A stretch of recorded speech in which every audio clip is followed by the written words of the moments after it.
Well, hello, friends, and welcome to another episode of the Brand Builder Show.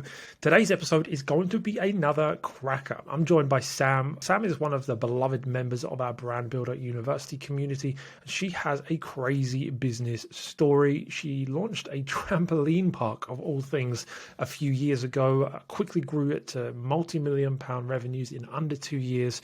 Crazy, crazy journey, and then actually walked away from that and recently started her own e-commerce brand. In this episode, she tells the whole story, the challenges, the ups, the downs, the stresses, just so much in there that it's going to be applicable no matter what stage of the journey you're at. So definitely stick around for that. If you're enjoying these episodes, then you'll definitely also enjoy the Brand Builder newsletter. Each week we send out a newsletter covering all of the latest updates, everything that's going on in the world of Amazon and e-commerce. All you need to do to sign up is go to brandbuilderuni.com/newsletter and you'll start getting that in your inbox every single Wednesday. Okay, without further ado, let's get into this episode and learn all about this incredible journey Sam has had in the world of entrepreneurship. Awesome. Well, I am here with my good friend, Sam. Sam, welcome to the Brand Builder Show. Thank you, Ben. I'm really looking forward to today. So thanks for inviting me on. Yeah, me too. Me too. I remember when you joined Brand Builder University, I think coming up for a year ago now, earlier this year, and just thinking like, gosh, this woman's got something about her, and thinking she is going to absolutely smash it in this business. So I'm excited to dive into your kind of history because there's lots of interesting stuff to talk about, and then what you're doing now in the e-commerce space. Super excited for your new brand that we'll talk about in the show. But before we do that, give us a little bit of an intro, background on yourself, and then we'll probably dive into some of those aspects. But yeah, what have you been up to over the last few years? Sure. Well, thank you very much, Ben, for that really flattering introduction. I don't know if I deserve it, but no, well, it depends where you want me to go back to. But as a person, I grew up in Herefordshire. Always loved maths at school. Ended up going on to study maths at university, and then did a 1 year accountancy placement. Didn't find it floated my boat. I guess I'm quite creative in my thinking, which obviously leads me to being entrepreneurial. And so I ended up going back into university doing a master's, and then for my sins, ended up in the city for 10 years as a trader, and worked in New York and London, and it was really exciting. But again, I didn't really feel like I'd found my groove. And it was only when I stopped working to have my family that I really sort of took a step back and thought, what do I want to do? I want to run my own business. I want to be in charge of my own destiny. And so back in 2012, I was living in Paris with my husband for his work, and I had three small children, wasn't able to work whilst I was out there. So I started coming up with creative business ideas and ended up coming up with the idea of starting a trampoline park business, which I think you probably agree as your first business is not the sort of not for the faint-hearted and not what usually you would do. I didn't sort of think about it in that way. I just knew that a trampoline park, which didn't exist in the UK at the time, it was over in the US, and I'd seen it on a US TV program because we had French-speaking TV. So, and I saw that and thought, wow, that doesn't exist in the UK. And I was into fitness, obviously had small children, wanted to do something that encompassed sort of a family entertainment, if you like. So I started working on the business plan, and we moved back in 2014. And at that point, I'd developed fully fledged this business plan, was working with a team, a private equity group in London, who in the end I realised I was doing all the hard graft, and they were supposed to be raising the money and they didn't. So I stepped away from them. But in the process of all my research, I'd come across a trampoline park manufacturer in the US who picked up the phone and said, I want to partner with you. So that's how the partnership was born. And I sort of could probably go into more depths about the mistakes I probably made in jumping into that partnership without having done my due diligence. But needless to say, I sort of went into business with him, and I started the trampoline park brand called Rush Trampoline Parks, which is in the UK. There's two parks, one in High Wycombe and one in Birmingham. And I started off with one park, and really did it from my kitchen table. I know it sort of sounds quite what's the word, twee to say that, but for the first year when I came back in 2014, I was energized by the fact that a trampoline park had suddenly opened in Camberley, Gravity Force, and one in Milton Keynes. So I was a bit gutted at the time, thinking, gosh, I'm not first to market. But I think in actual fact, it did me a favour because it informed people about what a trampoline park was. So they'd done all the marketing. So I found a site in High Wycombe, and then the challenge that I faced from that November 2014 to the following December to get open was huge in terms of negotiating on leases, getting planning consent, um, project managing the build, hiring all the staff, putting all the contracts in place. I mean, designing the inside of the park, uh, designing the website. It was just a huge project. And now looking back, I can't really quite believe that I did it, but I was very blinkered and head down, and I am going to do this. Um, and I think the advice I would give to people who are looking to start businesses to, rather than look at Everest, look at just approaching each base camp and getting to each level, because if you look at the bigger picture and look at what you're trying to set out to achieve, it could terrify you. But I didn't approach it in that way. I just had goals and targets and short-term goals that I had to achieve. And yeah, the doors of the trampoline park open, and I guess I'd been so blinkered by that when the park opened, and it was hugely successful. I think that the UK market was crying out for a new indoor leisure activity. So, and we were late in opening it through various delays, that we had 10,000 customers within 2 weeks. And it was like letting a tiger out of its cage. And Wow. the general manager that I had recruited in to start the park with, unbeknownst to me, was really just fact finding because he wanted to go and do something for himself. So within a week, he'd left. So I was left no operational experience. I'd never run a trampoline park. I didn't have a clue what I was doing. I mean, and I remember early days, my husband had to sort of take off his Christmas holidays to help me because it was just before Christmas that we opened. And we would take bags of cash and be counting these coins on our kitchen table to basically bank the cash and take, one time I think I had a rucksack full of about 3 grand and sort of locked the doors of the park and sort of crept into my car. I mean, it was insane when you look at it now, and the business by year 2 was turning over 6 million. It was bonkers. Wow. So what happened was with that is that obviously started got very overwhelmed very quickly because I'd already negotiated a lease on a second site. So my business partner, who's over in the US, had these big ambitions to launch lots of sites, but didn't really want to help. So it was all down to me, and my husband could see the burden of stress that was going on for me as well. We'd taken on some personal guarantees on some debt for our equity. So he decided bravely to step down from his position. He worked in the city as well, and joined me in the June of 2016 to help me launch the second park. And I have to say, it's a bit like I'm the visionary and he was the integrator. I don't know if you're familiar with the traction. Um, but everything was coming to me because I'm not, or haven't been, the most organized of people. Everything's in my head. And I wouldn't advise this or recommend this to anyone else starting a business. But everything was, I just didn't have time physically. So everything was in my head and everyone was coming to me. And the answers were all in there, but they weren't, on paper or in a file somewhere. So I remember my husband saying, "So where's the file on this?" I'm like, it's in an email somewhere that I received back in May." And he's like, "Oh my goodness, we need to sort this out." So he was amazing because he came in and he basically put operational procedures, manuals and processes and order into place where I hadn't put in order, because I think things just took off too quickly for me to be able to achieve that. And we built the second park together, which again opened to roaring success. And it was a huge buzz and a ride to be on that journey. So yeah, so that's where I sort of was, and I don't know where you want me to stop. I can carry on. Yeah, let's pause. No, we'll carry on, but let's pause because I've got so many questions. Yeah. No, that's amazing. And then, so both of those sites combined, what did you sort of max out at in terms of revenue with those? So yeah, in the second year, the total revenue, it was Birmingham, I would say, was 2/3 of the revenue, and High Wycombe a third, roughly split. 6 million in year So, 2. So it was by the end of 2017, we turned over so you 6 launched that million. second site in the second year. Yeah, well, actually within a year. So I'd opened the first Sheesh. site in 2015, and then the next one opened November 2016. And Wow, then that by is 2017, we turned over 6 million. So Wow, yeah, that is some quick expansion. I do yeah, remember though, in I lived in Australia for like 18 months, 2012, 2013, and we went to a trampoline park in Sydney. It was the first time I'd ever heard of anything like it.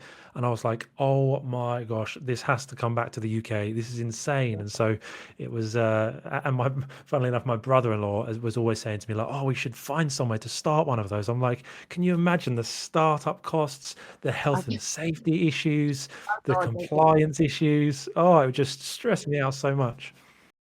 Yes, and do you know what? Actually, that was something that really hit hard for me. So obviously, my vision for Rush was a heaven for kids and a haven for parents, and I was really passionate about that because I'd dragged my little ones around soft play centres and nasty sort of sticky floors and not very nice food and plastic seats. And I just remember thinking there has to be something more out there for the parent because, we're going out there and we're more likely to go again if it's nice for us. So, and obviously it has to be great for the kids, but they seemingly didn't care as much as long as the parents were happy, the parents would pay to go back. So that was really a sort of driving force for me. But also I had this belief, everyone's just going to love it and it's like utopia and everyone's going to have a great time. And having those first few I just realized that people can be quite mean and the public can be quite mean and they have no idea what you're putting into something. And some of the comments and feedback you get on social media and the criticisms and this isn't right and that isn't right. And I remember within the first 2 weeks, one of the customer service team was supposed to send out party invitations to this customer, and they hadn't received them in time because we were just inundated with calls and emails. And so there was this nasty comment on Twitter, and I just took it really to heart personally, and I ended up driving to Marlow nearby to drop these invitations off and got a parking ticket. And just remember driving on the way home in flood tears going, I can't do this for 100,000 people. And so after that, I realized I needed to put layers in between me and because obviously when I first started, I had the safety briefing video had me introducing myself to hi, I'm Sam and welcome to Rush.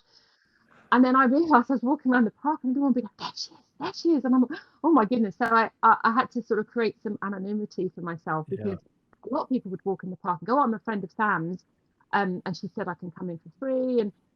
And but yeah, the customers, people are, the public can be tricky sometimes. And I think I found that a shock. I was fairly naive and green about that. And then the other thing that was really, really tough was that 3 months after the park opened, one of the areas of the park was a high performance arena, which was more sort of the Olympic trampolines with boxes that you jump on. And there was a girl who was 17, a very slight in body weight girl, and she came into the park and she hyperextended off one of the boxes and fractured both her tib and fib in both legs.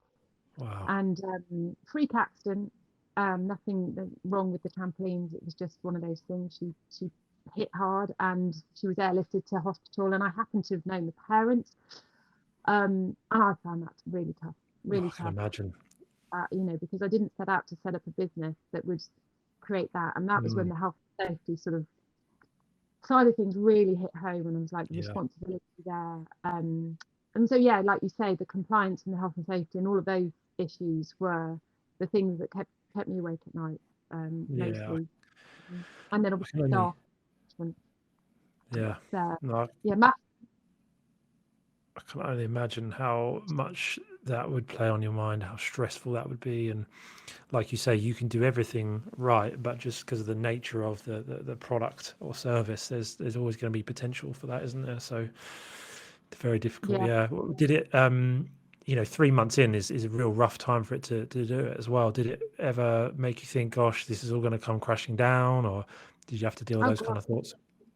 Yeah, absolutely. Because you suddenly sort of question what you're doing it for because you think, well, this is the whole point of this was, and I've never been motivated by money as such. It was I wanted to do something that I could put my rubber stamp on and go, I did this, I created this business, Yeah.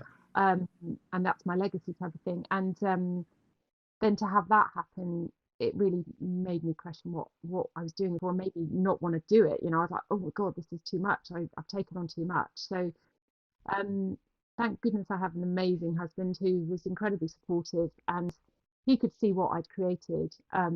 and wanted to be there to help me through it. And I think, like I say, we were a very good team in many respects, although it is challenging working with your staff. There's no question about that. But and there's Yeah, no my cut off. wife would agree. For several years, there was no sort of work and home. It was everything was about Rush, and the kids Yeah. heard about Rush. They had a great time. They used to go and play and bounce at Rush, and that was fantastic, especially when they're Yeah. little. But there was no divide or separation between work and home life, and that was challenging for several years. It Yeah. really was. Yeah. You feel like it'd be every kid's dream for their mum and dad to own a trampoline park, but I'm sure it had its challenges. It was in many respects, but yes, I think it was that they were like, "Mummy and Daddy, you're always talking about Rush. Can you not talk about something Yeah. else?" Like, Yeah.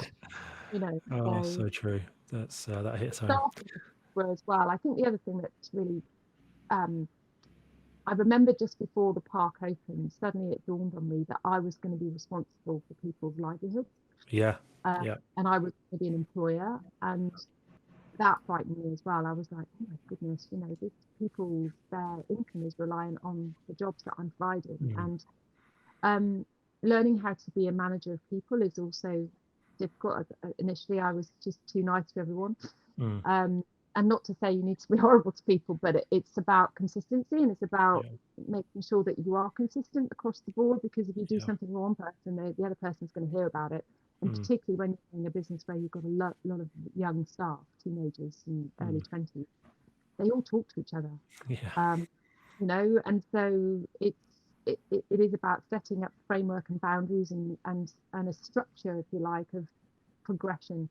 And so that kind of really took a while to put into place and evolve. Initially, it Mm. was all hands on deck, but we were able to then put that into place, and some pay structures and so on. So Mm-hmm. everything was a learning curve, a huge learning curve. And we had to learn along the way, and we made mistakes, we do, but we always owned up to that. I think that's the one thing I would say. I was always very honest with my staff, and if I'd made a mistake, I would own up to it and say, you know what, I got that wrong, Yeah. and I apologize, or let's move on from it. So yeah, I have to say, talking about it, it builds up this feeling inside of me, which I can't quite sort of say whether it's anxiety or pride, or I don't think Mm. what people used to say to me, God, you must be so proud of what you've achieved and you built, but I didn't see it at the time. I mean, it was just so full on and stressful. It's only afterwards, I guess, since I've left Rush and gone back into the building and looked at it and gone, wow, I did this. But whilst you're in it, it's really hard to see. Yeah. It's hard to read the bottle whilst you're hard to read the label whilst you're in the bottle, as they say. So, Yeah, that's right. you Yeah. talked about that challenge of everything getting crazy, you feeling like everything was on you, and then having to sort of build some systems. I think every entrepreneur can relate to that when you start something, in e-commerce, which is what we talk about a lot. You start on your own, and then everything gets crazy busy, and you have to start to try and get help. And then you said it all lives in your head. Like that is probably, 90% of entrepreneurs feel that wrestle early on, and then you have to move away from that, right? You have to start getting it out of your head and into some systems. Were there some things that you remember doing that were significant to help you with that, to help it grow in the way that it did? Yeah, I mean, obviously, a business of that scale with so many inputs and outputs, we needed an accountant and a decent sort of accounting software. So Hmm. very quickly, we used a fantastic local accounting firm who were brilliant, and their zero accounting software, which I now use as well for this business. So that was really, really important. And putting in, we used a HR consultancy company to help us with payroll. Hmm. Payroll was and we got them involved in building us a piece of software that was very bespoke Yeah. for the business, the scheduling and so on. So contracts as well. I mean, obviously these are bigger things that when a business grows, you're going to have to put into place as a smaller business. But you need to have contracts and contracted terms, and a good payroll system, good HR Yeah. advice, and good accounting software. I think that was, and then obviously the other thing that my husband and I did was we created a schedule of weekly Zoom calls, or conference calls, not Okay. Zoom at the time, with the Birmingham branch when that launched, what we wanted to do is run it as a sort of, to achieve economies of scale, we needed to run it as one business with two separate branches, if you like, and make sure that we were being consistent with both. And also sharing best practices and best ideas. So we had to make sure that we had calls. So we would have an operating committee call, we would have a duty managers call, we would have a food and beverage call, we would do across the week. And people would moan a bit initially about that and go, oh gosh, you have to get another call. But it was creating accountability and making people turn up for it, and they had to present a certain measurables or financial measurables each week that we could then see progression from. So a sort of a weekly update, and each manager had a different deliverable for that. So that was really important, so that we could all have a benchmark to see what we're working against. So those sort of things were really, really crucial. And obviously from a health and safety standpoint from our insurers, we had to make sure that we had really robust processes in terms of accident reporting and so there was a lot. Yeah, no, like I say, it just stresses me out just thinking about it. But the girl that broke her legs, did you have to face any legal action because of that? Oh, well, interestingly, they did try and make a claim, but there was no claim to make because you have to prove negligence, and there was none. So they did, and I mean, gosh, that was the first of many. So we would have different levels of code reds, they were called, if there was, and down to someone sticking a plaster on someone who'd grazed their hand. And also we had various what we call spurious claims, if you like, people trying to make a claim for no reason. So we had CCTV camera, and we had a system where that camera footage had to be clipped and it had to be recorded down, and an accident report had to be filled in, and then depending on the level of severity, it had to be reported to the insurance company. So it was an ongoing story, if you like. But and yes, we had several claims, but we've managed to sort of pretty much fight most of them. I think the one claim that we had, which sounds in hindsight a bit silly, but we'd put some benches on the platform on our mezzanine floor, and an old lady sat on it, and the bench wasn't pinned down. She'd had a hip replacement, and the bench slipped and she fell off it. And that's fair enough, we should have bolted it to the floor, and that was a lesson learned. So but not many really. That we had to sort of really face that, because the thing is, we had the procedures, we had all the duty manager checks to check all the trampolines and to make sure it was safe, and all the springs were checked every day. I mean, there's a lot that had to be done just to open the park to make sure it was safe. But credit to you, a lot in terms of it sounds like a lot of good systems and processes in place. Did you have, you talked about traction, EOS, that kind of thing. Did you have those things active in that business, or is that something you've learned since? No, about a year before I left Rush, I was approached by an organisation called Vistage, and they're an organisation that run groups of CEO. I always call it AA for CEOs, but basically you join local CEOs and you share best practices and issue processing, and learn how to manage your business better through sharing best ideas. And I was invited to join this group, which was a great thing to join, and I only wish I'd been invited to join it sooner, because I learned a lot from people in different industries. It wasn't in the same industry, but you talk in an open, honest way, and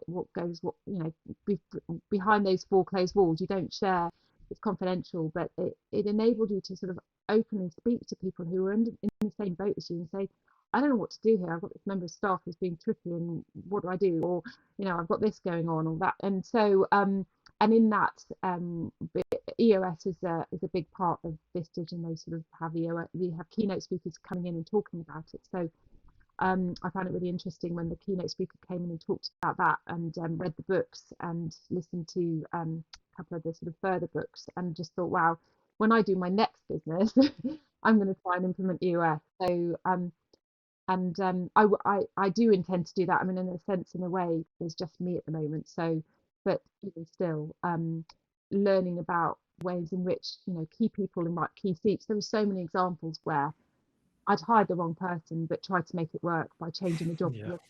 And now, I guess there's so many mistakes and lessons that I learned with Rush that I really feel that it's like having had an MBA, but on the practical so MBA. So Yeah, I had to roll up my sleeves and learn on the way. So I can apply all of those learnings to this new business yeah, that I'm doing. I think that yeah, that in itself has been quite empowering. definitely. No, that's really good. Yeah, I'd love to talk about that transition into what you're doing now and how that has your past sort of history has either hindered you or helped you. What was the kind of the ending with Rush? How did that all play out, or how come you decided to walk away from that? So being really honest with you, when I mentioned to you before about doing the due diligence when you go into partnership with someone, Mm, and I hadn't really done the right due diligence. A guy based in Atlanta, Georgia, who ran Trampoline Park manufacturing business and had this idea of getting involved in the operational side of the business and partnering up with various different people, and I guess got courted into that relationship. But once that relationship was legally binding, if you like, in terms of the equity split and so on, then the goalpost suddenly changed. mm, Um, so, by example, he invested into the first part, but then wanted to start the second part without putting any further investment into it, which is why we ended up with personal guarantees, because we took out asset finance to finance that. But mm, really being in the UK with the UK mortgage meant that our necks were on the line, but there was no change in equity split. So long and the short of it was, that original agreement sort of gave me a minimal salary. mm, Um, and obviously the idea was that we would earn money from dividends and so on. But unfortunately, it didn't sort of happen that way, because the second part was built very quickly. And then in 2018, the heat wave of 2018 really impacted all trampoline and indoor leisure, actually, and mm, sales fell off a cliff. So it ended up that I was fixed on this very low salary. My husband came in to help me, and he was being paid even less. And despite 17 attempts to have raised it at board level, my business partner wasn't prepared to budge on that. And so financially, as a couple, we were going further and further underwater, because we were earning a third, I think, of what my husband combined, of what my husband's previous income was. wow. I'm working 3 times as hard, probably, with a lot more Mm, on our shoulders. And so my husband ended up going back into the city, because we couldn't afford for him to stay in the business. mm, And I continued to run the business. We had a really fantastic general manager who became the sort of group head, and he was fantastic, and I worked with him. But it was still a struggle, and I think I then ended up trying to buy my business partner out, because it was very difficult running a business where you've got 50-50 vote on the board, but you can't get hold of your business partner because he's on a trip to Alaska on a motorbike, or he's on he retired from he sold his trampoline park manufacturing business and retired, and then was in really difficult to get hold of. I couldn't make decisions, yeah. couldn't move the business forward in the direction it needed to be moved into. So it just became an untenable relationship, and I stopped enjoying it for that reason. And I just thought, this Mm, is far too stressful and not worth it for what I'm getting out of it. So when lockdown hit in March 2019, 2020, yeah, um, yeah. at that point anyway, I'd tried to negotiate this deal and borrow some money to buy the business partner out, and it fell through. And then our relationship turned sour, and it was just like, you know what, I'll keep this business afloat and hand over the keys to you, but which I managed to do with some sort of clever accounting, and used various methods to try and keep the cash, because obviously we stopped earning money and had to close the doors, and that was Mm, really, really stressful and difficult. But I just realized that that was the right time for me to step away. So yeah, and I'm glad I did. I think it was the right time. I'm very able to sort of compartmentalize and put that into my back of the brain and go, I've done that, but mm, the time was right to move away. I didn't walk away with an awful lot, if I'm mm, honest, out of that, because unfortunately, the business was losing a lot of money through lockdown, and mm. just about managed to keep it solvent and handed over the keys. So, Wow. and I'm proud of that. In actual Yeah, fact, to absolutely. learn Yeah. a solvent Mm, position was really challenging, because I know a mm, lot of parks went out of business in that mm. time. Yeah, for sure. Um, yeah. So, and I have to say as well, through the from 2017 to 2019, on a personal note, I hadn't realised that I was very stressed from running the business. understandably. But so it was affecting me on a health basis. So there was one time I ended up in A&E where I'd lost feeling down one side, and they sort of did a CT scan and they said, there's nothing wrong with you, you think you're just stressed. Wow. And a couple of times when, my mood was so low, I felt really low, and I'd go to the doctors and he would say, oh, you're just really stressed, but I can't write you off work because you're the boss. But unbeknownst to me, all of that, and this will probably lead us quite nicely into the next stage, was I was going through early menopause, and I hadn't realised that was what was going on with me. So I wasn't sleeping, I wasn't eating particularly well, my anxiety levels were through the roof, and everything I was attributing to Rush. But now in hindsight, I realised that it was also due to the fact my hormones were all over the place, and I felt overwhelmed, and I felt like I wasn't able to sort of continue because, like I said, it wasn't making me happy, and I needed to move away from it. So I'm really glad that I did it, and I'm really proud of what I achieved and what I learned. And do I have any regrets? I suppose the only regret I have is to have done my due diligence and gone into it. We had offers to go into business with other people, and my husband and I often say if we'd have done it differently, or if we'd have stuck to one park, we would have been in a totally different situation now, and we'd probably have a lot more money in the bank. But you live and learn, and I just think that life is a constant journey of learning, isn't it? So, and it's the thing that I enjoyed the most about Rush was the process of getting it open, that entrepreneurial journey. And once it was a fully established, up and running business, with staff, 200 staff and a million customers, I didn't enjoy it as much. So I think that as I say, I love the visionary part of starting the business and that sort of creativity, if you like. So yeah. Yeah, honestly, it's an incredible achievement to see that kind of growth and systemize it, and the staff, and launch that second location, and just an incredible achievement. So you should be 100% proud of that. But I can understand those regrets. I think that's a very common thing for entrepreneurs as well, is to look back and think, man, I wish I'd have done X, Y, and Z different. But you're right. It's I once saw someone say, someone said, would you do anything different if you did it all over again? And they said, well, no, because you learn the job in the job, and that's the only way you can do it. There's no point having those conversations with yourself about, oh, if only I could do my time again, because lesson is where you are today. And so, no, I think you've done an amazing job, and excited for what you're doing now, which is launching into e-commerce. And what made you kind of make that shift? What was it about e-commerce and selling on Amazon, that kind of thing, that got you enticed? Well, so in the August of 2020, obviously left Rush and took a bit of time out just to recover, physically, emotionally, and actually was training to be a Vistage chair, which is the Vistage group I was telling you about, because I thought, oh, this is a good idea. I can do this and run a group of CEOs. But then during that process, I just realised that I wanted to be doing it again. I wanted to be the CEO. I didn't want to be chairing it. I wanted to, I still had this entrepreneurial drive, and I was like, I need to be doing it, not help, not coaching people. That's just who I am. And so I started to sort of explore various ideas, and I remember very, very distinctly how I came about finding you. So my son is a competitive swimmer, and he's 16 years old. And during lockdown, in the Christmas of December last year, the local club managed to get some pool time at the local Lido in Wickham, which is an outdoor pool. So it's freezing cold, and the only time I could get was 5 in the morning.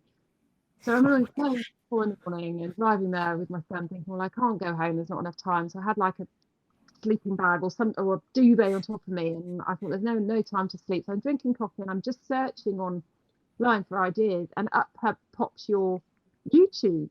So I watched your video and thought, oh, this is interesting. Amazon sales, this is, I hadn't really thought about it before. And so on the way home in the car with my son, I was sort of telling him about the video I watched, and he seemed to know so much more than me. He's like, what, you're talking about drop shipping or affiliate marketing? How do you know this? I mean, So good. Not everyone knows this. I'm like, well, no, I don't know this. So that kind of got me thinking, I need to learn more. So I started watching your videos and thought, this sounds really interesting. And then I obviously signed up with the Brand Builder in January, because you did a special offer, didn't you? So I'm bigging you up here. But that was really the start to get going, because I just thought, well, I suppose several factors. One is I knew I didn't want to have a business partner. I wanted to start something small for myself, by myself, be my own boss, not have to answer to anyone, especially not like my old business partner. Second one is that, with being in lockdown and realizing that everyone's buying online, I'm thinking there's an opportunity there. There has to be. But I had no idea what I wanted to sell. So I thought, I'm going to learn and I'm going to do your course and figure it all out. So that's what I did. And I sort of did the first 8 weeks of your course in about 8 days and just watched and loved it.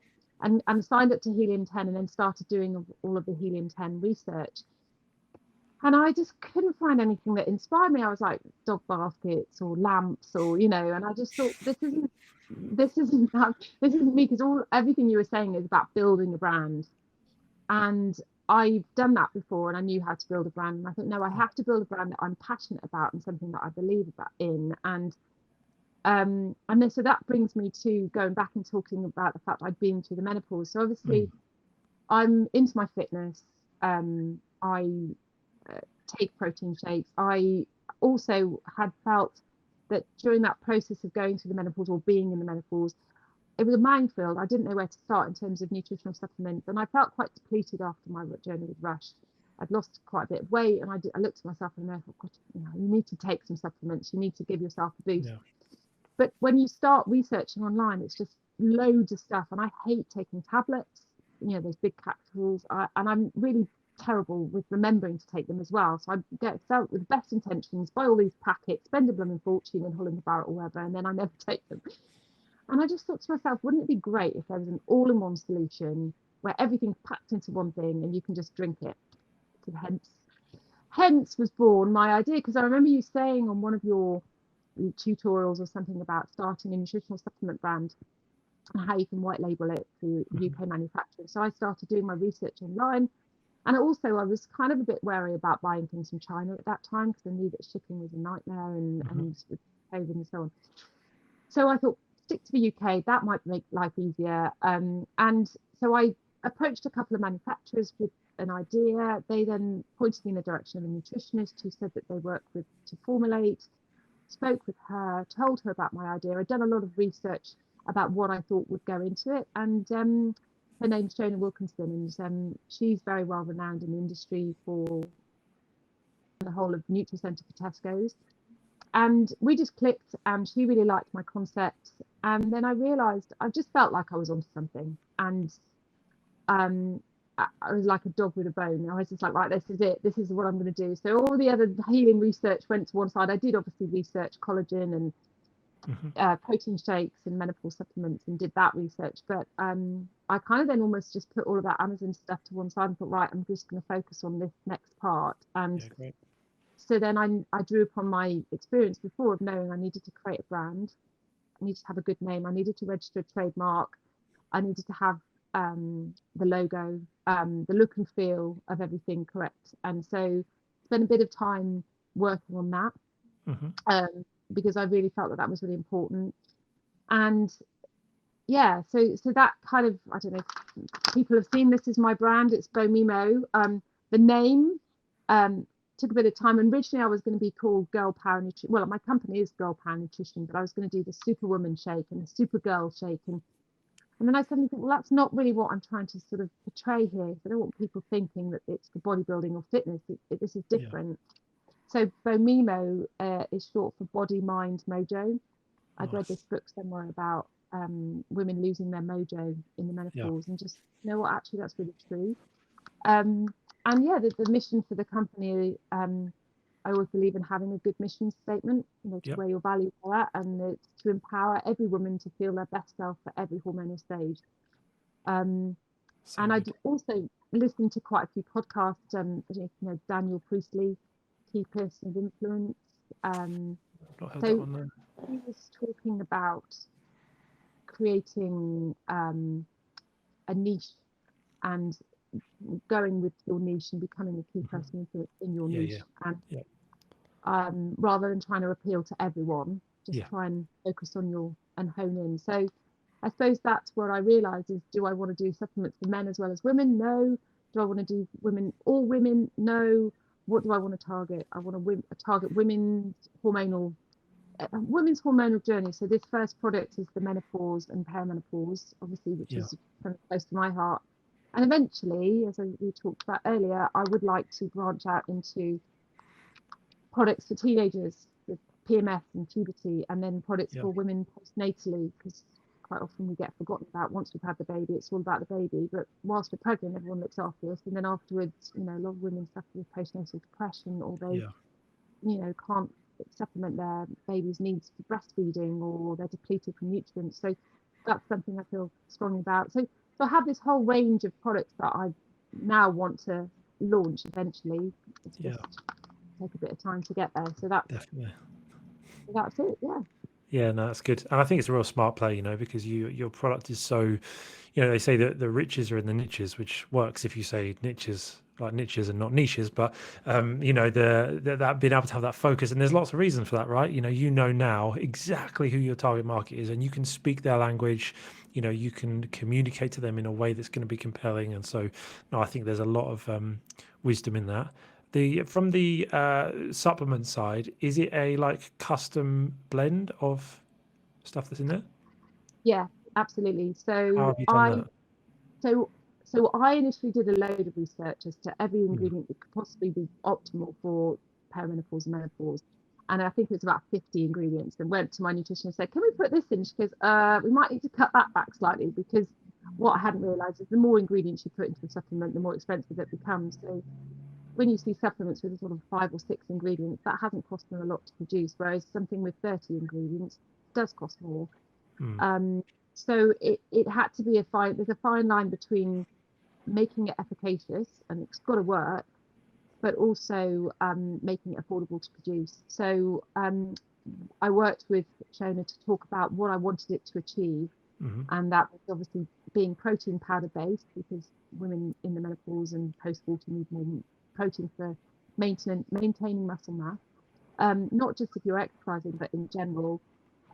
I wanted to throw some collagen in there because I'd done some helium-10 research and realized that collagen sells. So that was kind Usually, of the yeah. helium-10 factor. But then obviously it had to have a multivitamin blend, so that instead of having, because I wanted it to be an all-in-one solution. And then alongside of that, then it was going to include, or had to include, herbs that are seen to be beneficial for the menopause. So things like red clover and wild Mm. yam and reishi dressing. And obviously I wanted to put in things like black cohosh, and there's various other with sage, but there's, you learn along the way, there's legislation in terms of, that you'd have to have a herbal certification to put those types of Yeah. herbs into a product. So it had to be something that worked. And then some of the other ingredients in terms of flaxseed and psyllium husk and green tea and cinnamon were to help with the weight management side of menopause, where women tend to put on a few pounds. So it was from different angles, but I wanted to put it as all in one, and it had to taste good, had to blend well, because the idea being is that women will have it sort of for breakfast or as a mid-morning snack and actually want to drink it. There's no point creating something, in my opinion, that tastes disgusting, even if it's good for you, because no one's going to want to drink it. So there were lots of boxes that needed to be ticked, and then it was an iterative process in terms of starting with a list. And then I don't know if you're still there, starting with a list and then cutting that list back to a list that was optimal, and then working with a flavor development house to get the flavoring correct. Looks Yeah, like so it's you were correct. just saying about, it is a bespoke formula. It's never been created, no one else has made it before. It would be brilliant to be able to patent it, but unfortunately you have to be fully transparent as to what's in the formulation on a food supplement, so Yes. you can't really. But the way in which I've tried to protect my concept is just by registering the trademark, and having the brand out there. So yeah, Good. so that's, so yes, and each one I'll do is going to be bespoke made. It's not, it's going to be formulated in the same process. I've already formulated the one for the teenagers, although that's going to take a bit longer to release. But with the same sort of, let's look at teenagers as a whole. Let's look at what they suffer from in terms of puberty, cognitive function, concentration, acne, Mm. PMS, and see what we can throw in there that will help them with that. So that's Yeah, sort of the philosophy I've got in terms of that's good. creating. Yeah, really good, really good. And you've been making some moves with this, right, in terms of your marketing plan, because it's we were talking about it before. It's something we've been, discussing that it's not something that there's loads of initial search volume for. It's not something you're just going to place in front of people and they're going to automatically buy it by the droves. There's an Mm. education around it, right? So that's changing how you're approaching this. Talk to us a little bit about Yeah, I think that that's sort of really become quite obvious in the last month. I finally got the pouches through at the end of October. It took longer than I thought, and they went on pre-order. I've built a website, a Shopify website, alongside of Amazon, that. and I had an initial amount of interest, but I think that what I'm learning is that women do need education on protein powders.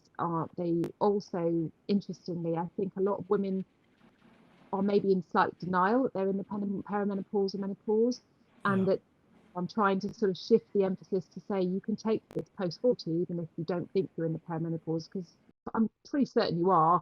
If you're telling me you're sleeping very well, or you're feeling anxious, or you've got the odd hot flush, that's probably what you're in. But if you don't want to believe it yet, then that's fine. So I think that post 40, there's no harm in any woman having this shake, because it's only going to give you all of the vitamins and minerals that you need, and all of the other elements are going to just boost your optimal health. So I think that message has to come across in a clever way to make women not be put off it, or not go, oh well, I'm not going to take that yet because I'm not in the force. Yeah. Yeah. That's Yeah. later. It's about, and funnily enough, I actually told some friends about the teen girl shake, and they were like, oh, I think I'm going to take the teen girl shake, because that, I'm done. And I'm like, well, no, you're missing the point. So yeah, so my marketing, what's challenging obviously is in terms of Amazon keyword research and what keywords you put out there, because if you put protein shake, the volume of that market's huge, and you're competing against some of the big players. So and similarly with collagen. So, but if you were just to put red clover, for example, the search volume is very low. So obviously the word menopause and perimenopause is quite important to be in there. But that's still an evolving learning curve that I'm going on, in terms of what's the best way in which people are going to find you. And, I managed to get within a very short space of time from page 7 to page 1. So that's good. I'm not at the top of page 1. But I'm okay with that, because I think as long as I'm on the first page, that's not a bad Definitely. thing. So Definitely. and getting reviews is also challenging, getting people to try it and like it. And then similarly on Google Ads, again, there's I think ruling you can't put sort of medical symptoms on Google, or you have to be Yeah. careful with your wording. So obviously it would be fantastic if that wasn't the case, because then I could get people who probably go onto Google and search, I've had a hot flush, what do I do? So that's a bit of a challenge. And SEO, I've written a couple of blogs. I realized that that's going to be really crucial in terms of people searching. So there's a lot to do. And I think I mentioned to you that I'm also signed up to do a course to become an executive menopause coach. Yeah. There's Really obviously been good. quite a lot of noise recently about menopause in the press, and legislation going through Parliament to enable women to have free HRT, and also to ring fence women or protect women in the workplace who may be going through the menopause. So I felt that if I could become more credible in that space and talk more knowledgeably about menopause, not just from my own experience, but also with a sort of accreditation behind it, that would benefit me in terms of going out there and putting things on social. And it's a several pronged attack, really. You can't just focus on one aspect. You have to try and look at it from different angles and constantly look at it and do. Yeah, yeah. No, it'd be a big brand asset as well, I think. So that's really, really exciting. And you've had a bit of press as well. How did you go about getting your product in press? You've been in a couple of newspapers? Yeah, so when I started working with Shona Wilkerson, the nutritionist, she recommended to me a PR company who specialises in helping to launch nutritional supplement brands. So I've been talking to them for several months, and they've gotten to know me, and we've really started. And then I started engaging with their services when I finally got the product. So unfortunately, we missed World Menopause Month, but they've been working on short leads and long leads and sending out pouches. So sort of set aside 50 pouches to send to journalists to try. And yeah, I was very lucky that the health editor for the Daily Express and Mirror loved it, and she's featured it, and also yesterday in Chat magazine. But hoping for January, once we're over the Christmas rush, to get some more. Sorry, that's one. To get some more traction with some of the bigger health magazines. Daily Mail Online would be fantastic. Health and Wellbeing and Women's Health and so on. So fingers crossed that comes through. We're working on it. Definitely. But I made the decision to invest some of my money into that because I felt like unless people know about something like this, they're never going to find it. Yeah. So I felt like it was worth putting the money into that and setting aside some money for that. So who knows? Hopefully that will have paid off. I think it will. And like I've been saying to you, I think, it's maybe not the traditional route of an Amazon seller that finds high demand, low competition, blah, blah, blah. But it's a product that really solves a real clear problem for a group of people. And I think that it's going to be a smash hit success. And so it's just going to, take like anything that's a bit newer and it takes a bit of education, it'll take a bit of time. But when it does sort of really take off, I think it's going to be real successful. So we're excited to see how it all develops. Thank you. How can people find out more about it? What's the web address, etc.? So the website is www.bowmimo.com. So that's BOMIMO nutrition.com. Great. And so the same for social handles. So we're at Bowmimo Nutrition, both on Instagram and on Facebook. Nice, awesome. Well, any menopausal or otherwise women, or any men that just want to support women around them or take the shake themselves, come along and support and subscribe and definitely get amongst it. Sam, you're an absolute inspiration. I really appreciate you coming on the show, and just wish you the most success. Really excited to see it unfold, and hopefully, just be able to just watch the journey as it unfolds. Thank you so much, Ben. I really appreciate it. And obviously, thanks for all your support as well. Couldn't have done it without you on that early morning in Christmas last year. No, that's good. Yeah, glad to hear it. Good stuff. All right. Well, hopefully we can maybe bring you back on next year and see how progress is going. Yeah, absolutely. Awesome. Definitely. Thanks, Sam. Appreciate it. Much. Thanks. Well, what an episode that was. I don't know about you, but I am greatly inspired every time I sit down with Sam. She is incredibly switched on. She is building something great with Bowmimo. So excited to see where that goes. So if you are in the target market or want to gift someone or just want to support her business, definitely go and check the website out and be a support to her business, because honestly, I think it's going to be something that gets massive over time, and it's a great product. It solves a great problem. So I'm super excited to see how it goes. Thank you for joining me on the Brand Builder Show. As ever, if you have been liking these episodes, please do take the time to leave a review. Let us know how you're getting on with the podcast. Really helps us keep getting on high quality guests. They're going to help you build a brand that you own and a life that you love. I'll see you in the next episode real soon.